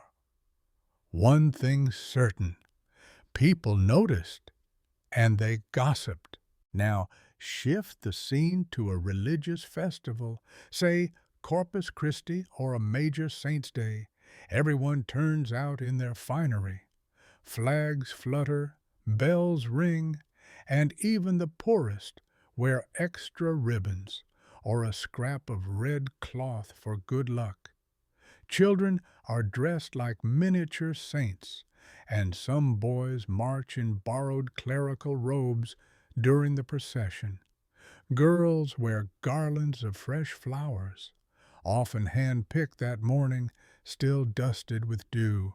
If you're lucky, you catch a glimpse of the mystery plays, medieval dramas performed on wagons or in church courtyards. Here, costumes get theatrical. A devil might wear a shaggy hood and soot-blackened rags. Angels gleam in white linen and tinsel halos. God, if portrayed at all, usually wears gold or is represented by a booming voice and a giant glove. And if you're really unlucky, you might be called out by the priest for inappropriate attire. This isn't just fashion policing, it's moral judgment. Women showing too much hair, scolded. Men wearing flashy belts or daggers in church, reprimanded. In some towns, there were even sumptuary laws forbidding certain classes from wearing luxurious fabrics, even to Mass. But Sunday isn't just for robes and righteousness, it's social. You watch others, they watch you. You whisper about Lady Marjorie's new sleeves. You notice the Thatcher's son has outgrown his tunic again. You compare the dye of your cloak to the Cooper's. Your blue looks richer, right? And once service ends, people spill into the churchyard like a second, more relaxed congregation. You trade gossip, admire garments, maybe share food if it's a feast day. Someone might even propose a match, prompted by a new cloak or a well-mended hood. Because in the Middle Ages, religion and fashion weren't opposites. They were braided together like the ribbons in a Pentecost procession. What you wore to church said who you were and who you aspired to be. As the bells toll again and the villagers begin to disperse, you tug your veil back into place, step into the sunlight, and feel the ordinary world settle back around you. Your clothes did their job. They honored the divine and dodged scandal, mostly. As the church bells fade behind you and the dirt path leads toward the manor house, your step slows, because now we step into a realm you don't visit often, unless you're a servant, a craftsman, or very unlucky in taxes. We're talking nobility, lords and ladies, the people whose clothes tell you everything before they even speak. Welcome to medieval elite fashion, where sleeves drag on the floor, collars defy gravity, and your garments speak fluent status, even when you don't. Let's start with the nobleman. He doesn't wear a tunic like yours. Not really. His is a cote-hardie, a fitted garment with buttons running from throat to thigh. It's tailored so tightly that some wearers need help dressing. Think of it as the medieval equivalent of skinny jeans, but with more brocade and fewer pockets. His cote-hardie might be lined with ermine, a pricey fur reserved for the highest-ranking nobles. The whiter the fur, the wealthier the wearer. And if you spot the little black tail tips dotting the lining, he's not just rich. He's rich, rich. Over the cote-hardie, a noble might wear a houppelande, a long flowing robe with enormous sleeves and high collar. It billows when he walks. It pools when he sits. It whispers, "Don't touch me," in velvet. The houppelande's hemline, sleeve width, and fabric are all messages. Sleeves might be dagged, cut into intricate shapes like leaves or scallops. Fabric might be velvet, damask, or a rare imported silk. Colors are vivid, deep blue from woad, scarlet from kermes, or even the elusive Tyrian purple, the shade of emperors. Here's your mainstream fact. Sumptuary laws in medieval Europe explicitly regulated who could wear what. In England, for example, only royals and high nobles could wear certain furs or fabrics. These laws weren't just about fashion. They were about preserving the social order. If everyone looked noble, how would you know who to bow to? Of course, the elite always found loopholes. Some nobles commissioned discreet linings in forbidden colors, or tucked contraband silks beneath cloaks. Others simply flaunted the rules, daring the law to say something. Now, the noble woman. Her fashion is even more elaborate and more dangerous. Her gown often begins with a kirtle, a close-fitting underdress, usually laced up the sides. Over this, she wears a surcoat, which might have wide, open sides revealing the kirtle beneath, hence the nickname sideless surcoat. The more daring the cut, the higher the status. A plunging neckline was acceptable at court, just not in the market. And beneath it all, layers of linen, embroidered chemises, and tightly laced corset-like bodices that squish and sculpt. Now about those headpieces. Ah, yes, the hennin, the cone-shaped hat that looks like a unicorn horn covered in gauze. These towering wonders could reach 2 feet tall, with veils flowing like banners. They were balanced with wire, pins, and possibly prayer. Other headgear includes the escoffion, a double-horned affair shaped like a pair of cinnamon buns fused to the skull. Imagine trying to pass through a doorway with those. And these weren't just decoration, they were symbols of refinement. A woman's head was considered the seat of virtue, and the more elaborate the covering, the more elevated the woman, or so they claimed. Functionality was negotiable. Here's a quirky tidbit. At one point in Burgundy, women's hennins grew so tall that city laws were passed to limit their height, mainly because people kept getting stuck in doorways or blocking altar views during Mass.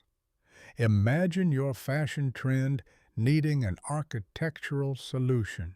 Let's not forget accessories. A nobleman's belt might be silver gilt, inlaid with enamel scenes or gemstones. Rings signified rank and could double as signet seals. Ladies wore girdles draped low on the hips, encrusted with beads or coins.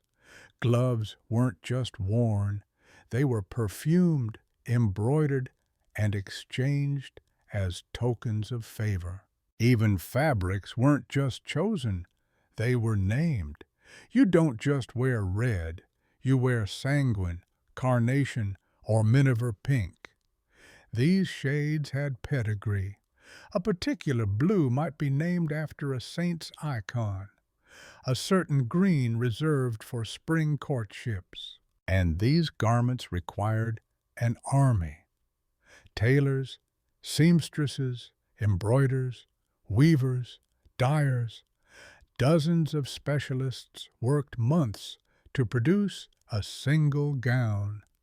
Some outfits were so elaborate they were only worn once, like wedding dresses, but with more beading and 300% more sleeves.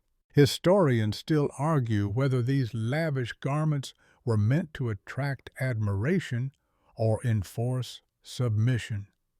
Were they acts of beauty or of power? A way to seduce the court or to crush your rivals under a 5-foot train? For the noble elite, dressing wasn't about comfort, it was a performance. And just like a play, every gesture mattered. You held your sleeves just so. You knelt without crumpling. You bowed, knowing your hat would catch the sunlight at the right angle. Now picture the court. Music playing, candles flickering, the scent of spices, sweat, and rosewater drifting through the air. You step into the room, your houppelande swishing behind you, your hairnet glittering with seed pearls. Heads turn. You've won this round. But don't trip over your shoes, because yes, we need to talk about poulaines, those ridiculously long pointed shoes favored by fashionable men.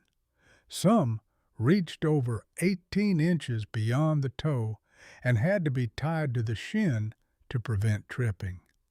Popular at court, and probably the worst choice for escaping a fire. Critics claimed poulaines were vain, immoral, and bad for posture. One preacher declared that men's shoes are now more like ships than footwear. Another swore they were proof of the end times, and yet they remained popular for decades. Why?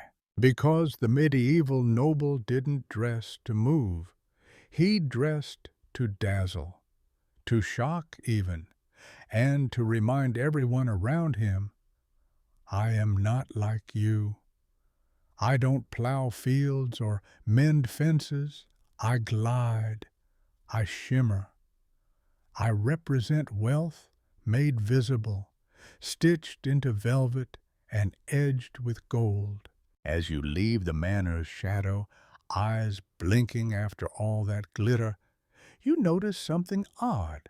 A servant passing by wears a fine belt, too fine. A weaver's daughter sports sleeves a bit too long.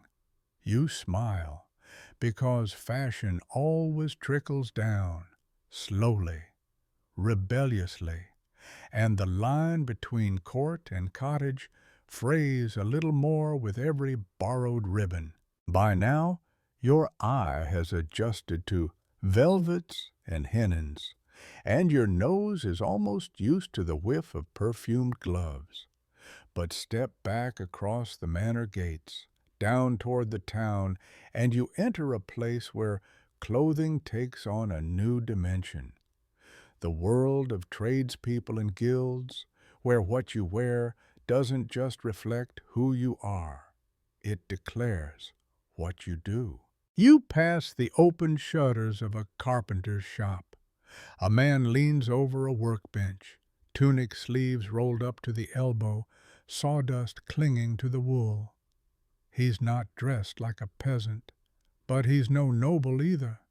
His garments are practical, durable, and, here's the key, crafted to hint at prosperity without drawing too much attention. It's a fashion tightrope walk. Look successful, but not sinful. Guilds, those professional associations that controlled training, standards, and prices, also had an unspoken dress code. A well-established guildmaster might wear a finely cut overgown, dyed a respectable blue or green with decorative but modest embroidery. A journeyman could afford some flair, maybe a bright sash or patterned lining, but an apprentice, simpler stuff, undyed tunics, maybe with a small badge showing his place in the pecking order. Some cities took this seriously enough to regulate it.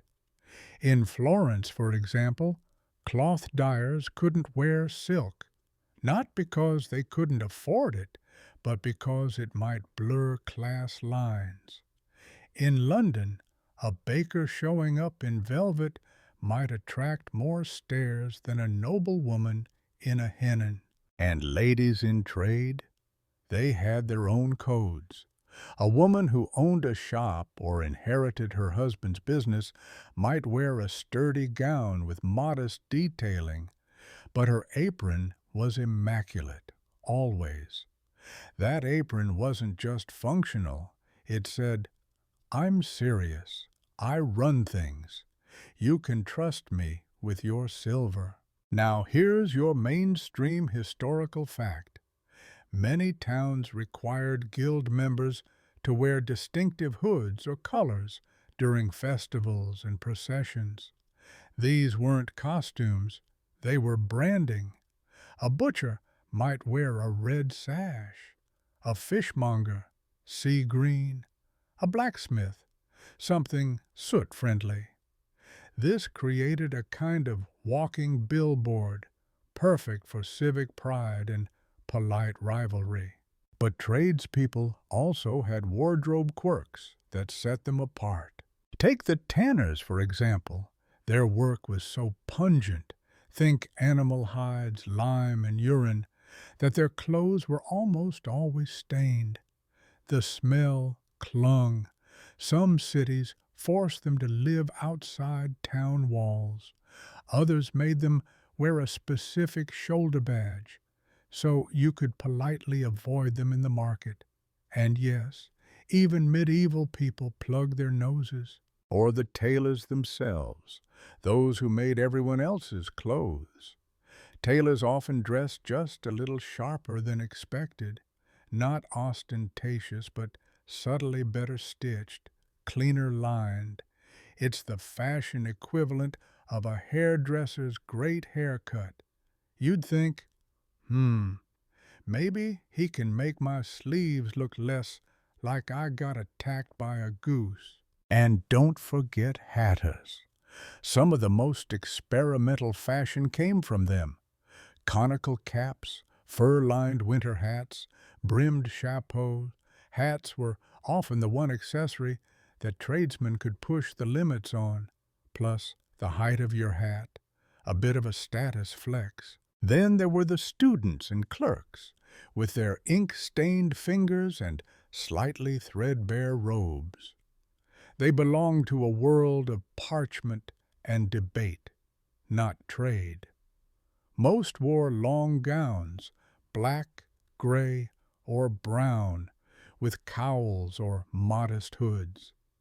The better universities issued regulations for student dress, trying to maintain a scholarly image. But just like today, students found ways to cheat the system, slashing sleeves, adding hidden color, or secretly shortening hems for parties. Which brings us to one of the quirkiest little wardrobe rules. In some cities, gamblers and prostitutes had to wear identifying items, yellow hoods, striped cloaks, or specific pins meant to mark their profession. The rules were inconsistently enforced, and sometimes the wearers flipped the script. A bold woman might deliberately decorate her required sash with extra ribbons, making the shaming badge into a fashion statement. Power in defiance. Historians still argue whether sumptuary enforcement ever really worked at the town level. Some documents suggest fines were common. Others hint that enforcement was patchy at best, with laws more often used to punish unpopular individuals than regulate actual behavior. In other words, it's not what you wore, but who you annoyed while wearing it. Now zoom out to a festival day. The square is packed. Vendors shout. Musicians play lutes that are slightly out of tune, and all the guilds are marching.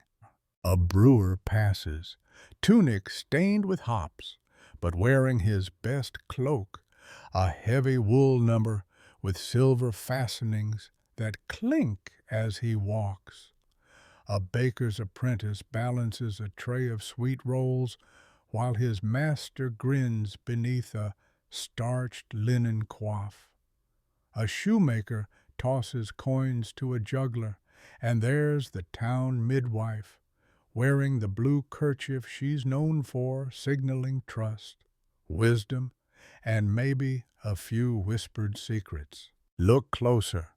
The colors of clothing tell a whole story. Earth tones mean work. Reds suggest confidence. Blue signals respectability. Yellow?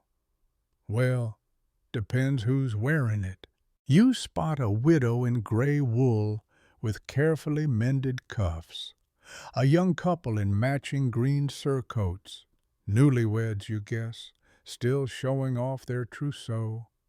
And there, across the way, a merchant's teenage son strutting like a little rooster in an imported orange tunic. His father looks mortified. Later, you hear him getting scolded. We're drapers, not dukes. Evening settles in, torches flicker, the marketplace empties, save for a few stubborn cats and spilled apples.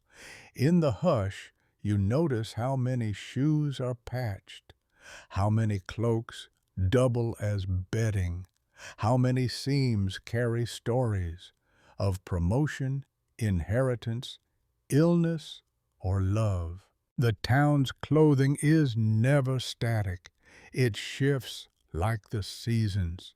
One year's scandal becomes next year's trend. One tailor's joke becomes tomorrow's must-have sleeve. And through it all, every citizen is a stitch in the fabric of civic fashion, woven together by rules, rebellion, and just the right shade of green. The wind shifts, and with it, the scent of soot, salt, and sweat tells you it's time to leave the safety of the walled town. Tonight, you're trudging down muddy tracks that stretch beyond church spires and city gates. Out here, fashion takes on an entirely different tone, rural, rugged, and utterly practical. Welcome to the countryside. You pass a thatched cottage where a woman kneels in a vegetable patch, skirts tucked high, arms brown from sun and work. Her clothes are sturdy, undyed wool tunic, thick linen shift, patched apron. No frills, no frippery, just garments made to survive 1,000 chores and still hold their shape. In the Middle Ages, over 80% of the population lived like this. Peasants, villains, cotters, and land-bound laborers. And their wardrobes were often just two sets of clothes, the one on their back and the one airing by the fire. Laundering was rare, sewing was constant, and luxury was a warm cloak in winter. But don't assume the countryside was fashionless. Peasant clothing had its own coded elegance, just expressed through craftsmanship and utility, not color or cut. A well-stitched hem could be admired. A particularly tough pair of shoes envied. A cloak that kept out rain while staying light on the shoulders, that's prestige. Here's your mainstream historical fact. Rural people often wore homespun, wool spun and woven at home. The quality varied, but most garments started as a sheep in the pasture or a flax bundle in the corner. From shearing to weaving, it was all done by hand, often by the very people who would wear the result. And they knew their fibers well. Wool for warmth, linen for breathability. In some regions, they experimented with nettle fibers or hemp, tough but serviceable. Dyes were simple, brown from walnut husks, yellow from weld, green from over-dyeing blue and yellow. Most peasants wore earth tones, not because they loved mud, but because bright colors cost coin. Still, on feast days or holy days, you'd see a splash of vibrancy. A woman might wear a blue ribbon she saved for 3 years. A boy might sport his father's old belt, polished and nearly new. Weddings were cause for fashion drama. Everyone showed up in their finest, even if finest meant one less patch and a hastily stitched sleeve. Now, the quirky tidbit. In some medieval regions, there were unofficial competitions among women about who had the best-looking spindle or distaff accessory. They'd carve them, dye them, or hang little charms from the ends. So even when spinning wool, literally the peasant pastime, you still flexed your style. Men typically wore a short tunic or cotta, belted at the waist, with hose, if you could afford them, or loose breeches. Feet went either bare or into clunky leather shoes with wooden soles. In colder climates, peasants might wear hooded cloaks called chaperons, and mittens with the thumb stitched separate from the fingers. Primitive, but better than frostbite. Women dressed in longer tunics or gowns called kirtles, with aprons and coifs or veils covering their hair. The hemlines were high enough to avoid dragging in mud, but long enough to signal modesty. For work, the skirts were gathered up and tied or pinned. Think functional fashion with built-in safety features. It wasn't just about wearability. It was about making do. Children wore hand-me-downs until the seams gave out. Cloaks were cut down into vests. Outgrown garments became rags, then stuffing for cushions, then fuel for the hearth. Nothing was wasted. Historians still argue whether rural dress codes reinforced humility or merely reflected survival. Were peasants expressing a communal ideal through simplicity, or just trying not to freeze in February? Maybe both, maybe neither. The truth is often stitched somewhere between practicality and pride. You wander further into the hamlet and see a haymaker take a break, lying flat in the grass. His tunic is soaked in sweat, and there's a tear down the back he hasn't bothered to mend. Not laziness, just prioritizing. Because when you rise before the sun and swing a scythe all day, seam repair can wait. A woman nearby tosses a bundle of herbs onto a drying rack. Her sleeves are rolled and secured with a brooch shaped like a bird. You ask, "Did you make that?" She shrugs and says, "It was my grandmother's." Then adds, "It keeps the bees away." Function and memory, stitched into one. Even the headwear has a logic. Coifs protect from sunburn. Woolen caps warm your ears on early mornings. Some women wear broad straw hats held on by chin straps. Others just tie a kerchief tight enough to deflect wind and gossip. Now glance toward the tiny church at the edge of the village. The parish priest emerges in worn ecclesiastical robes, probably donated from a city chapter. His clothes stand out, bright embroidery faded to pink and gold, but his sandals say he hasn't had a new pair in years. Even clergy fashion is a step down in the countryside. Still, rural folk were influenced by city trends, just a generation or two behind. A noble's sleeve shape might filter down into a peasant's shirt cuff 30 years later. A courtly hat style might reappear as a straw version for plowing season. Fashion wasn't static, even out here. It just moved on peasant time. At dusk, the fields quiet, and neighbors gather by firelight. A woman darning socks holds the needle like a weapon. A boy proudly shows off his dyed cap. "Apple bark and nettle," he says. His father nods, pretending not to smile. A girl tries on her first linen veil, too large, but she beams anyway. Clothing in this world is inheritance. It holds emotion.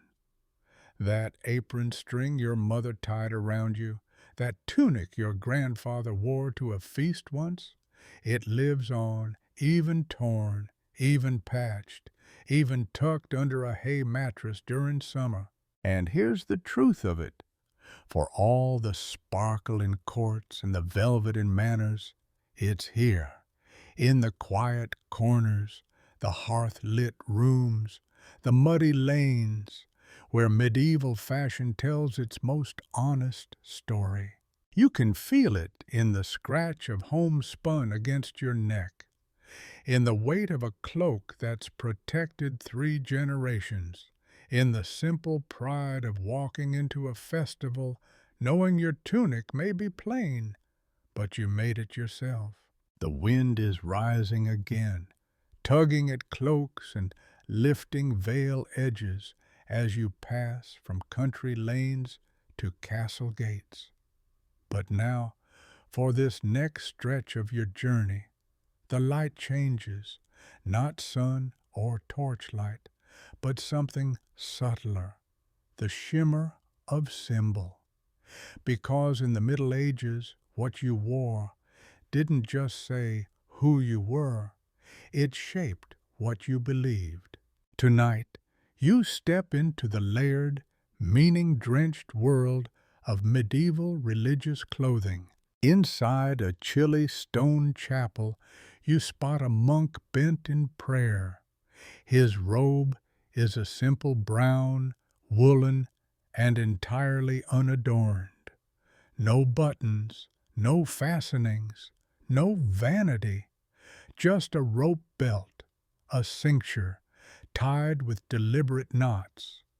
His tonsured head catches the flicker of candlelight as he bows. Monastic clothing was built around humility, discipline, and detachment. Benedictines wore black. Franciscans, famously, wore brown or gray. Cistercians chose undyed white, sometimes tinged with yellow from sheep grease.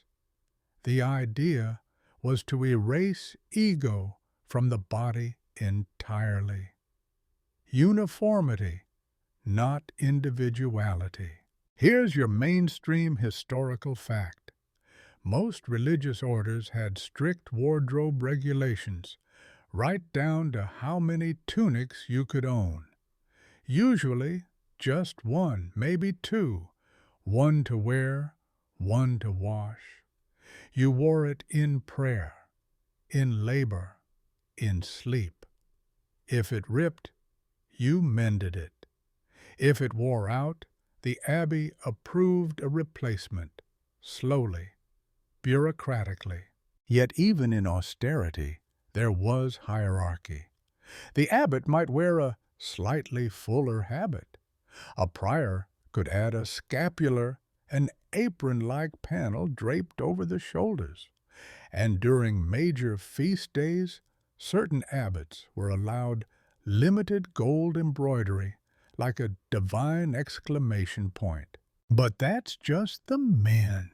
Step into a convent and you'll find women in white wimples, black veils, and long habits that swish with dignity.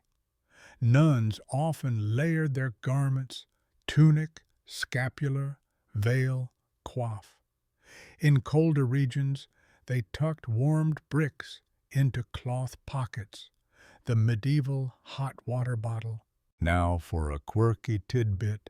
Some monks were known to sew secret symbols into the linings of their robes.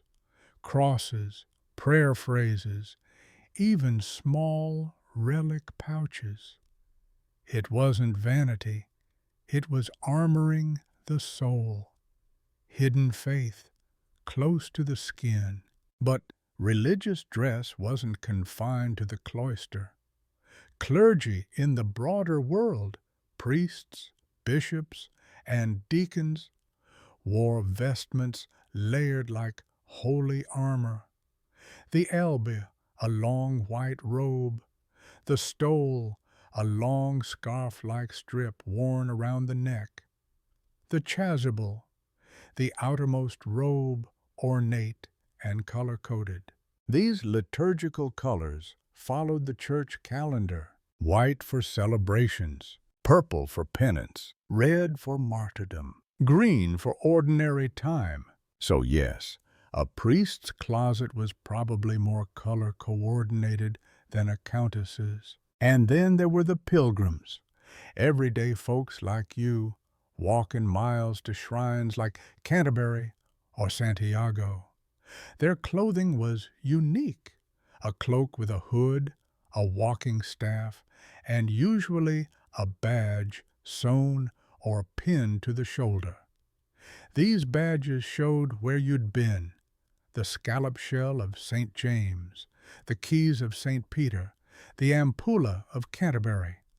They were travel souvenirs and spiritual receipts. Over time, a well-traveled pilgrim cloak became a walking resume of salvation efforts.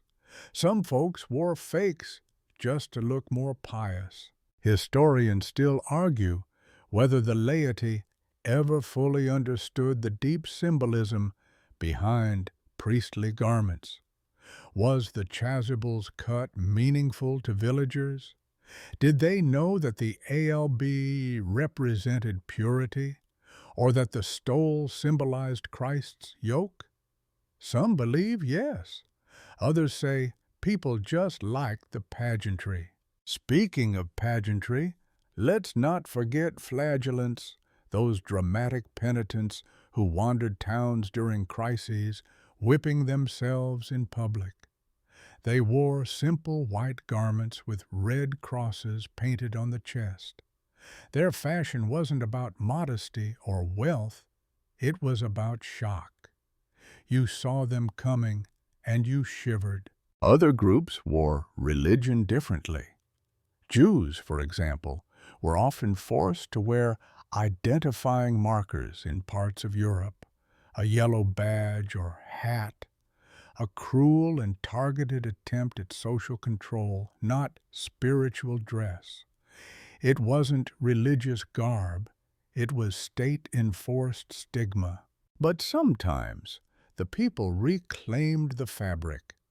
In places like Al-Andalus, Muslim Spain, Christians, Muslims, and Jews developed distinctive fashions. Andalusi robes with embroidery, Jewish scholars in long black cloaks, Muslim jurists in rich geometric patterned tunics. These weren't just clothes. They were visual debates, woven in silk and cotton. Meanwhile, a peasant might tuck a saint's token into his tunic, a tiny scrap of cloth or bone. A knight might wear a sacred emblem sewn into his surcoat, praying it would protect him in battle. Even prostitutes, legally mandated in some cities to wear identifying stripes, sometimes pinned small crosses to their bodices, clothing as confession. And the crown of all religious fashion, the papal regalia. Imagine gold-threaded vestments so heavy they needed assistance, jeweled mitres, rings of authority, copes that shimmered like sunlit oceans. Not everyday wear, just public displays of divine endorsement. But don't roll your eyes too fast. Even the humblest cloak had meaning. Even the plainest habit-shaped behavior. A young novice, donning his first wool robe, was expected to leave the world behind with each layer he tied. And that's where you end up now, standing in the cool quiet of a monastery garden. A bell tolls, robed figures file past. None of them look at you. Their steps are soft, their clothes are silent, but every thread they wear is speaking to God, to time, to us. In the end, medieval religious clothing wasn't really about fashion. It was about ritual, putting on belief, taking off vanity, wearing your soul outside your body. And now, at last, your journey returns to the candlelit hush of a bedchamber. Not royal, not rustic, just human, because after all the courts, cloisters, fields, and festivals, you've earned a moment of stillness to ponder what medieval clothing truly meant. not just to others, but to you. So, slip off your muddy boots, unfasten your linen shirt, and let's examine how these garments told stories. Stories not stitched by tailors alone, but by time itself. The truth is, every scrap of medieval fabric carried layers of meaning, literal, cultural, and emotional. A tunic was not just a tunic. It was your rank, your gender, your trade, your regional identity, your family's wealth, your religious views, your access to clean water, and sometimes even your politics. Take colors, for instance. Remember the purple cloaks worn only by kings or bishops? That wasn't just fashion, it was law. The medieval sumptuary codes, especially in places like England and Florence, dictated who could wear what. A shoemaker couldn't legally wear silk. A merchant's wife might be fined for wearing ermine. Fashion was enforced by statute. Here's your final mainstream historical fact. Sumptuary laws existed across medieval Europe, and while unevenly applied, they reveal how deeply governments feared the visual blurring of social classes. If a blacksmith looked like a baron, the whole world might come undone. But rules were meant to be bent, and some folks found clever loopholes. Couldn't wear velvet? Fine. You'd choose brushed wool and trim it close. Forbidden gold embroidery? How about brass thread and confident posture? One merchant's daughter allegedly dyed her underlayers crimson just for the thrill of knowing she wore royal color beneath her gray overgown. A secret rebellion under linen. Now for a quirky tidbit. In some towns, guild members held secret fashion contests. Not officially, of course, but bakers, tanners, or even candle makers would parade through feast day processions wearing the most polished boots, the crispest collars, the flashiest belts. It was just business, they'd say, but it looked a lot like runway warfare. And so we arrive at the full circle of medieval fashion. From noble furs to peasant smocks, from pilgrim badges to saintly relics sewn into hymns. Clothing was currency, yes, and compliance, yes, but also a canvas for quiet rebellion and unexpected beauty. Historians still argue whether medieval people truly cared about fashion the way we do today. Did they obsess over trends? Did they envy? Did they dream of one day affording velvet? Or did they simply live with what they had? The truth may be somewhere in the thread count. People always want to look good, but more than that, they want to be seen. So imagine now, you standing in the flickering warmth of your chamber, unpinning your veil, loosening your belt, folding your tunic by the fire. You're not royalty. You're not a monk. You're just one soul in a long line of humans, using cloth to face the world and cradle yourself in comfort at the end of the day. And that's what medieval clothing was. Not just costume, not just code, but armor, expression, and home. Let your shoulders ease. Let your breath slow. The clothes are off now, folded neatly or tossed over a bench, faintly scented with wood smoke and the day's labor. The wind no longer howls beyond the shutters. It hushes like a lullaby whispered through cracks in the stone. You feel the scratch of homespun on your fingertips, the softness of worn linen under your cheek. You remember the weight of a heavy wool cloak, the tickle of straw slippers, the snug pinch of a belt drawn just right. You hear faint echoes, hoofbeats in a market lane, the chant of monks, a merchant calling out about ribbons from Flanders, all of it fading gently. You're left with stillness, with the calm truth that no matter how grand or humble, how plain or embroidered, every person who lived and loved in the Middle Ages ended their day like this, quiet, wrapped in fabric, and ready to dream. So let the memory of velvets and girdles and hose dissolve. Let your mind drift from lace to lullaby, from buttons to breath. The fashions of the past are folded now, gently tucked away in wardrobes of time. You've worn them all tonight. You've felt their meaning, and now it's time to sleep. Sweet dreams.